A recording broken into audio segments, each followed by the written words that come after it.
সম্ভবত ক্যাবিনেটের সবচেয়ে যে মানুষটাকে নিয়ে বিরোধী পক্ষ বিশেষ করে জামাত এবং এনসিপি সবচেয়ে বেশি সমালোচনা করেন তিনি স্বরাষ্ট্রমন্ত্রী, এবং উনি মন্ত্রী হওয়ার স্বরাষ্ট্রমন্ত্রীর মন্ত্রণের দায়িত্ব পাওয়ার আগে থেকেই সেই সমালোচনা সম্ভবত ঐক্যমত কমিশন থেকে, এবং আপনারও বিভিন্ন বক্তব্যে আমরা শুনেছি যে উনি হচ্ছেন আসলে সর্বমন্ত্রী বা এরকম, উনি অনেক কিছু দেখেন।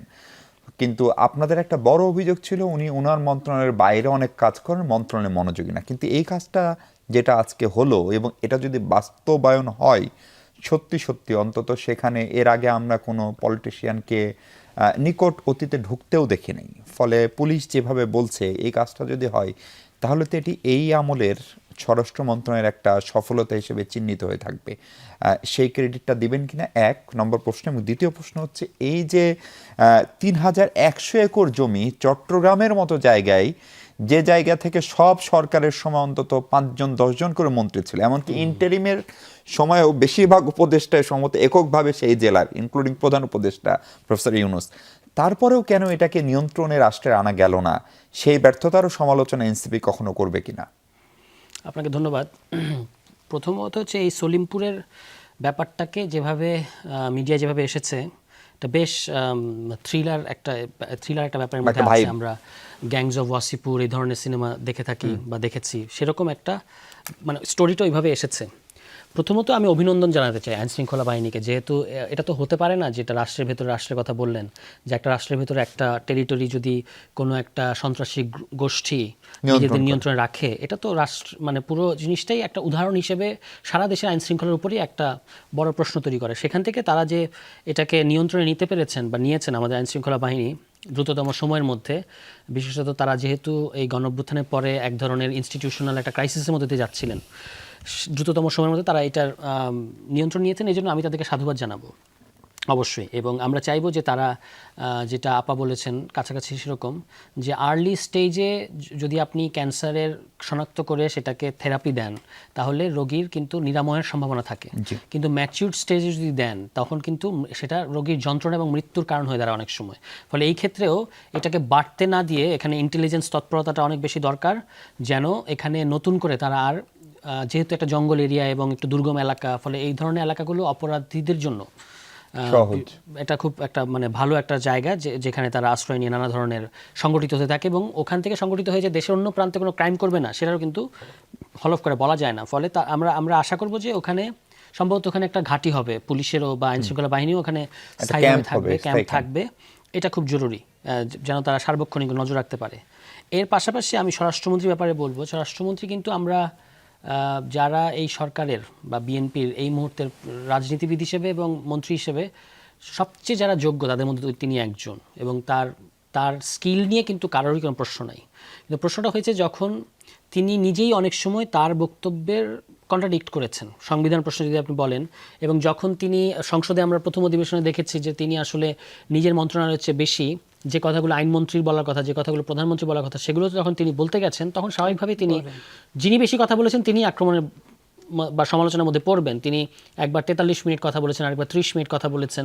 ফলে আপনি তো সরকারি পজিশনটা আমরা তার মাধ্যমে শুনতে পেরেছি, ফলে তাকেই আসলে সমালোচনা করা হয়েছে। কিন্তু তার যে অতীতের যে ট্যাগ এবং বর্তমান সময়ে তার এক্সেলেন্স, এটাকেও আমরা অস্বীকার করি না।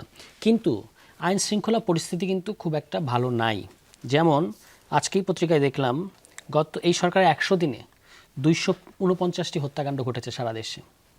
এটা একটা মানে এটা থামাতে হবে, যে করেই হোক থামাতে হবে। এবং ধরুন রামিসার মতো ঘটনা যখন সারা দেশের বিবেককে নাড়িয়ে দেয়, তখন আমরা সরকারের অনেক ধরনের দৃশ্যমান পদক্ষেপ দেখি এবং একটা শক্ত অবস্থান দেখি, কিন্তু যে সব ঘটনা কিন্তু সব নৃশংসতা কিন্তু সমান সেন্সেশন তৈরি করে না, সে ঘটনাগুলো হারিয়ে যায়, সমান আবেদনও হয়তো তৈরি করে না। এবং এই রামিসার এই ঘটনার সময় আশপাশের মানে বিভিন্ন জেলায় একই বয়সী শিশুদের নির্যাতনের বা মৃত্যুর বা হত্যাকাণ্ডের ঘটনা ঘটেছে, সেগুলো নিয়ে কিন্তু অত পরিমাণ আমরা দৌড়ঝাঁপও দেখি নাই। কিন্তু এই ক্ষেত্রে আইনের শাসন মানে যেটা বিএনপির ইলেকটোরাল প্লেজ, যে আমরা সর্বস্তরে আইনের শাসন নিশ্চিত করব, সেটা করার ক্ষেত্রে আপনি কিন্তু সেন্সেশন ক্রিয়েট হবে, মিডিয়া ওর ব্যাপার মনোযোগী হবে, বিরোধী দল মনোযোগী হবে, তারপর আমরা প্রধানমন্ত্রীকে নিয়ে ওখানে যাব, স্বরাষ্ট্রমন্ত্রী যাবে এবং বলে আসবো যে 30 দিনের মধ্যে বিচার হবে। এই দ্রুততা আমরা সব অপরাধের ক্ষেত্রেই দেখতে চাই। এবং অপরাধ ঘটে যাওয়ার পরে আপনি বিচার করবেন, খুব স্বাভাবিক, আপনি যেহেতু রাষ্ট্র, অপরাধ যেন ঘটতে না পারে কি কি সামাজিক প্রিভেন্টিভ স্টেপস, সেগুলো গুরুত্বপূর্ণ, যে কি কি সামাজিক, রাজনৈতিক, সাংস্কৃতিক, অর্থনৈতিক কি কি কারণ আসলে অপরাধের দিকে ঠেলে দেয় একজন ব্যক্তিকে। তাহলে সেই আমরা যদি সেগুলোকে প্রতিরোধ করতে না পারি তাহলে কিন্তু আর এটা করে লাভ না। যেমন এই যে 25 বছরের যে গল্পটা শুনলাম, অফকোর্স আমি এটাকে অবিশ্বাস করছি না, কিন্তু আপনি ভেবে দেখেন, মানে যেটা আমার কাছে বিস্ময়কর লাগছে, যে বাংলাদেশ রাষ্ট্রের মধ্যে যে রাষ্ট্রের পুলিশ অতীতে গণঅভ্যুত্থানে পরে না হয় তাদের একটা ইনস্টিটিউশনাল ক্রাইসিস তৈরি হয়েছে, কিন্তু এর আগে তারা যেভাবে জঙ্গি দমন করেছিল, অন্তত যেভাবে বলা হয়েছে যে জঙ্গি দমন করা হয়েছে, তাদের স্কিল নিয়ে কিন্তু কোনো প্রশ্ন নাই। এবং সেটা যদি আপনি পারেন তাহলে এটা কেন পারলেন না? এটা কেন 25 বছর পর্যন্ত এইভাবে থাকলো বাংলাদেশের মতো একটা জায়গায়? এবং এখানে কারা অস্ত্র নিয়ে আসলো, মানে কোন রুট দিয়ে অস্ত্র ঢুকলো, কোন রুট দিয়ে মাদক ঢুকছে, এগুলো আমাদের ইন্টেলিজেন্স যদি না জানায় আমাদেরকে, আপনি 95 কোটি টাকার ওই কন্টেন্ট ব্লক করার জন্য 95 কোটি টাকার কিনছে, ইনস্ট্রুমেন্ট কিনছেন, এই সরকার কিনছে কিন্তু, তাই না? তাহলে এই যে যারা অপরাধী, যারা অস্ত্র ব্যবসা করছে, যারা মাদক ব্যবসা করছে, তাদেরকে শনাক্ত করার জন্য আপনার ইন্টেলিজেন্স কোথায়? আপনি ভিন্ন মতাবলম্বীকে ওই আওয়ামী লীগ স্টাইলে দমন করার জন্য যদি 95 কোটি টাকা খরচ করেন রাষ্ট্রের জনগণের পয়সায়, যার মূল উদ্দেশ্যই হচ্ছে ওই মানে স্লো ডাউন করে দেওয়া কিংবা কন্টেন্টগুলো সরিয়ে দেওয়া ইত্যাদি ইত্যাদি, এগুলো তো আমরা দেখতে চাই যে অপরাধীদের বেলায় এই ঘটনাগুলো ঘটবে। আর লাস্ট যেটা বলে শেষ করি সেটা হচ্ছে আপনার র্যাবের ব্যাপারে। আপনারা কিছু মনে করেন না, আমি একটু সিনিক হতে চাই এই ক্ষেত্রে। র্যাব নিয়ে যে বিতর্কটা সাম্প্রতিক সময় উঠেছে, যে বিএনপির প্রতিশ্রুতি ছিল যে র্যাবকে তারা বিলুপ্ত করবে নির্বাচনের আগে। এখন কিন্তু র্যাবকে বিলুপ্ত না, র্যাবকে আরও বেশি মানে পুনর্গঠন করা হচ্ছে, অস্ত্রশস্ত্র সজ্জিত করা হচ্ছে, বিভিন্ন ধরনের যন্ত্রপাতি তাদেরকে কিনে দেওয়া হচ্ছে। এ কারণেই কি আগে একটা অভিযানের সত্ত্বেও এই যে সেদিন যে র্যাবের একটা ক্যাম্পের মধ্যে হামলা হলো, এটা কি র্যাবের প্রতি সিম্প্যাথি আনার জন্য কি না, এটা আমার কাছে পরিষ্কার না। মানে এটা এরকম, আমরা তো সরকারকে একটু সন্দেহ করতে চাই যে এটা আসলে র্যাবকে, যেন র্যাবের নিয়ে এখন যে প্রশ্নটা উঠছে সরকারের বিরুদ্ধে, যে আপনারা বলেছিলেন আপনারা এটাকে বিলুপ্ত করবেন, কিন্তু আপনারা এটাকে আবারও আসলে নতুন নামে নতুন পোশাকে আনতে চাচ্ছেন, এটা নিয়ে যেন প্রশ্ন না ওঠে, এই কারণেই র্যাবকে দিয়ে এই ঘটনাটা ঘটানো হয়েছে কিনা এই প্রশ্নটাও কিন্তু থাকবে। ফলে এখানে আমরা স্বচ্ছতা দেখতে চাই, এবং সরকারের কাছে আমরা চাই যে এটাকে তারা এমনভাবে ওই যেহেতু ওখানে 1.5 লাখের মতো মানুষ থাকে, তারা যেন নিরাপদে থাকে সেটার ব্যবস্থাও কিন্তু সরকারকে করতে হবে। ইন্টারিম সরকারও যে এটা করতে পারে নাই সেটাও একটা, ইন্টারিম সরকার তো একটা দুর্বল সরকার ছিল এবং একটা আপৎকালীন সরকার ছিল। আচ্ছা, ফলে তার ক্ষেত্রে পাড়ার ক্ষেত্রে তো তখন পুলিশের যে অবস্থা ছিল, পুলিশের কনফিডেন্স ছিল না বলে আমরা শুনেছি, পুলিশ নানা ধরনের ক্রাইসিসের মধ্যে দিয়ে ছিল, ফলে তারা এটা করার সাহস করে না বা ইন্টারিম সরকার ওইদিকে যায় না, এটাকে আমি খুব বেশি মানে ইয়ে হিসেবে দেখি না। জি।